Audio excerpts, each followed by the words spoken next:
Pretty P, and today I'm gonna be talking about an ectopic pregnancy that I had last year. I had it in September, so I feel like what it would be nice to actually talk about it, recap on what happened, even though it's a tough subject and stuff. But I realized it's not talked enough. Like, no one knows about this, and so I feel like I need to bring it to more people's attention because it's severe. Like, I almost died. So I need to get people more aware about this. Also, last year I tried to do this, try to speak out on it, but obviously losing a baby, it's hard, so I took a year off to recuperate and heal from that pain, because I tried to make a video and I was literally crying. So now that I can process my emotions a little bit better than I could last year, I'm gonna speak on. We were together, we were dating, and he knew I was pregnant, but I was like, I always get pregnancy stares, so I wasn't really like, oh, I'm pregnant, you know what I mean? So I was just like, nah, it's probably just my period acting up, because I do have weird periods. I was like, fine. It took me a week to go. Then that weekend I had went to the hospital. When I went to the hospital, I was like wondering why they were taking so long. Usually they come back and be like, oh, no, you're not pregnant. But they were taking a decent amount of time. Not saying that it will always be like that, but I don't know, it just felt something, like something was there. And when the nurse came in, she said, you're pregnant. I said, what? You said I'm what? And she's like, you're pregnant, congratulations. What you gonna do with the baby? And I was like, keep it, duh, you know what I mean?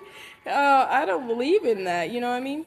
So she was like, well, your levels are really low, so I'm gonna need you to come back so we can check to make sure all the baby's okay. And I was like, okay.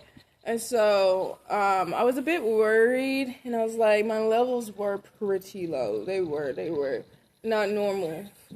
And so I was talking to him, and he was okay. He was supportive. He was there. When I found out. Now, when I went back to the hospital, he was not there. He said he had to go back to a flight in Antigua, and told me he couldn't talk to me and stuff like that. He was supposed to meet me at the hospital that Monday with me, but he didn't answer his phone. So I took my happy self on a bike and rode to the hospital. And so that's how independent I am. So I went up there in a bicycle. Of course, I was upset, but when I got pregnant, I wasn't expecting him to be a father, you know what I mean? I was just like, we just started dating, we just were still getting to know each other, and also, I was in this mindset that men don't want kids, they just want to make kids, and so, I didn't care, I didn't need no baby daddy for real, and so, my baby was not gonna see their father, and that would be okay. I'd rather them not have a dad, than have a dad that's abusive. I wish that was me. So, so I'm at the hospital. She takes my my test again, check my levels. I forgot what they're called, HG. Y'all know what I'm talking about. She checked it again, and then she told me they were still low.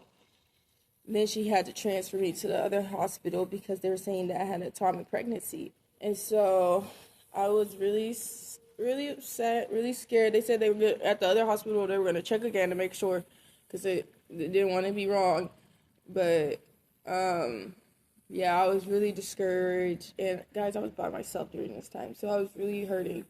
And so I was so excited to have a baby. I feel like I never could get pregnant. Y'all don't understand. Since I was baby, what would I even know? But I felt like I couldn't get pregnant. There was always, a weird thing with me in pregnancy since I was a baby. I thought I was in diapers, and I thought I was pregnant. So it's just that. I don't know what it is. I need to talk to my therapist more, because it's really serious. It's not a joke at all. It's a serious thing. So, and so I was just really discouraged. So they transferred me over. When they transferred me over, they didn't come to my room until 2 o'clock in the morning. Girl, I was at the hospital all day. And I finally got some McDonald's. I ordered me some McDonald's, but that wasn't. Oh wait, I wasn't allowed to eat. I lied. I did that afterwards. I wasn't allowed to eat, so I was cranky too, discouraged, upset, and cranky and hangry. So I was just like, oh my Lanta, they need to hurry up. So they didn't wake me up until 2 a.m. Say, you have an ectopic pregnancy. We're going to rush you into surgery right now. And I was like, oh my goodness. And so I didn't really have time to process what she just said to me. I just knew, like, I was going to get into surgery because I was still, like, half asleep and stuff. And I was just like, what? And then when I signed those papers, when I was going into the surgery room, that's when it started to hit. They were like, you have to sign these papers. Oh my goodness, I'm going to start crying again. But I was like, what? No, I can't cry. I got my makeup wet. But, she was like, you got to sign these papers. And I was just like, oh, like, you know, it just started hitting me. Because I was just like, I'm literally going to have an abortion. And if you don't know what an ectopic pregnancy is, it was like, oh my goodness. If you don't know what an ectopic pregnancy is, it's when the baby gets stuck in the fallopian tube and it doesn't have room to grow. And the baby, there's no way it can survive in there, or you can survive. If the baby keeps continuing to grow, or if I caught it at the last minute, my fallopian tube would explode and I started bleeding internally. And so they had to remove my left fallopian tube in the middle of the night, early in the morning, I mean. And I woke up and everything was just, I don't know. I did tell them after I woke up that I wanted somebody to sit in my room because if the baby didn't make it, then I want to go to the hospital, the mental hospital. I made sure I spoke out on my mental health. I was already prepared because I can't handle that. I already lost my granny earlier that year, and then I lost my dog, and then now I'm losing my baby. I'm going to need somebody to be there with me. And so I know people have this stereotype where when you reach out to mental health and say you got to go to the mental hospital and stuff like that, y'all need to chill out because it's better than you to go into the mental hospital than you be out here hurting yourself or hurting others. For real. Keep it in check. Keep it a buck. So if you feel like you're going to hurt somebody, or you feel like you're going to hurt yourself, or you feel like, life is just not worth it, and just it's not as bad as you think it is. You meet people who are also struggling. You realize that you're not the only person in the world. You realize that there are some people who actually care for you. There are some people who actually care for this job and take their time out of their day because they love people and they believe that there's a reason for you to live. And so I always speak highly on the mental health, and I feel like people need to talk about it more. Don't stop pushing people to the side just because they have mental health issues. You should be bringing them in even closer. Sometimes mental health issues can be hard to deal with. Some are just over, like, more than a human being can handle. You know what I mean? That's when you take yourself and accountability to go do the things you need to do. Once you do that, then, you can be a normal human. Not normal, because nobody is actually normal, but you can be a human being that can go out in society.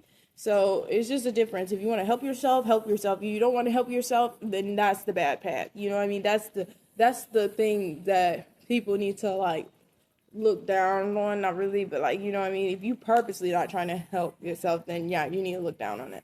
And I wanted to help myself. I didn't want to stop because I knew my granny wouldn't want me to stop. You know what I mean? Because she wanted that for me. She thought I was pregnant one time when I was in high school.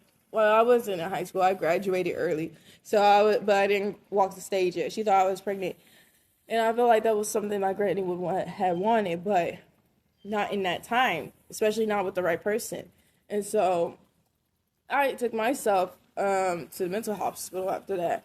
But after I got out of surgery, my sisters came, And then a friend of mine came. That's a different story time, and I will tell you that tea. And so, and when my sisters came, I felt a little bit happier. You know, they gave me some depression pills while I was there, and I was there for like 4 days. I think 4 days. Um, yeah, it was nice. All the nurses were nice. They kept calling me mama. They gave me this cute suit that said MB on it. It was nice, and it was the softest thing. I was kind of spoiled up there, not gonna lie. They spoil the moms. That's what I realized. They really do spoil the moms. And so, and there was this sweet nurse. I forgot her name, but I got her number, and she had given me a bracelet that said "breathe" on it, and it broke, girl, it broke. But she was like the sweetest one. She was sitting there watching me because, you know, I said I needed someone to watch me because I couldn't be in there by myself. And so, yeah, and my sisters, I was really happy my sisters came to visit me because I was just felt like I was by myself. You know, my parents didn't even come to see me. My dad, he came to see my sister in the hospital, but he didn't come to see me in the hospital. And I'm not even throwing that much shade to them because I want to understand, and I try to like make excuses for them, but I feel like what happened, something went wrong in that surgery. Thank God it didn't, but like it just shows. I mean, y'all know, it just shows like how much they care. Like, yeah, it just shows that. And so, yeah, after that, my sister's coming and stuff like that. I was on leave for like 3 weeks. It was supposed to be 6, but I went back to work fast, and I feel like I should have waited because I was rushing the process. I was getting out there, guys. I wasn't going to lie. I was like, oh, I'm not pregnant anymore, so I'm going to be like, you know how those ladies are like so happy they're not pregnant? I wasn't happy that I lost my baby at all. I wanted to be pregnant, but I tried to like live that life, you know, going out and stuff like that with my friends and stuff, trying to forget about it, but then I was just like, nah, it's still eating me up at the end of the day. And so, yeah, it was a journey. It was something that I would never pray on my worst enemy to have to experience that, because something has to be happy for something and then to have it ripped from you is just a different kind of pain, you know. And it's just grief, you know. And I was just experiencing grief on top of grief that year. Like, a lot of things were happening to me that year. Last year was, God said, the toughest soldier award goes to lovely Pretty Pete.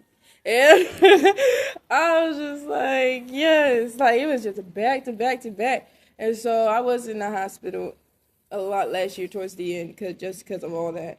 And they told me I need to start grief classes, which I'm right now in my life. I'm not really stable enough to do that, but once I get stable, which is gonna be soon, like it's gonna be like that. I'll be able to take grief classes and find grief the sources I need right now. Get the fuck away from me! Oh my gosh, guys! I had never been stung in my life, and we're not going to get that today. We're not doing that. But okay, okay, you're a dirt one. You're dirt. Okay, let me hurry up and wrap this up. But yeah, so for all the moms that experience atomic pregnancy, you're not alone. And I'm just praying for you that God gives you the strength to overcome that. Just think of the positive. I know it's hard to think of the positive because your baby's not here, but at least you're here and you have another chance. They make it out like there is no possibility, no way that you're going to ever get another baby. But there's the possibility of you getting another baby. But I wouldn't try it. Like me, I'm waiting until like I'm 30 and settled, like to start having a baby. Or not even 30, 40. 30 is too young. Make sure, like, that's exactly what you want during that time. And don't let having one too discourage you. You can have, I seen people on TikTok, they had like 3 babies after their atomic pregnancy. So if you're one of those moms, I'm just praying for you for healing. And you're not alone. And it's possible for you to have another one. I think that's it. Just keep your heads up. I know, I got a little bit teary-eyed, but, I actually talked through it. Last year, I could not talk through it at all. Like, it was just, like, crying. Like, every single moment, it was just so fresh and so raw. I just couldn't do it. And so, now I'm able to speak about it. So, yeah. If you want to know other story times, just, let me know. Leave a comment. There's a lot that happened around that I would love to talk about, especially after. And so now that I got the big one out the way, the actual one that actually means well, I can talk about the other things that were going on around that as well. That was such a, oh, you're gonna love it. It's not gonna be as a heavy topic, but it's gonna be funny. It's gonna be like, what? But I swear, I should be in a Tyler Perry movie. Anyway, I'm gonna go. I'll see y'all next week for real. Anyway, bye. Oh my goodness, I need to get out of here before they sting me.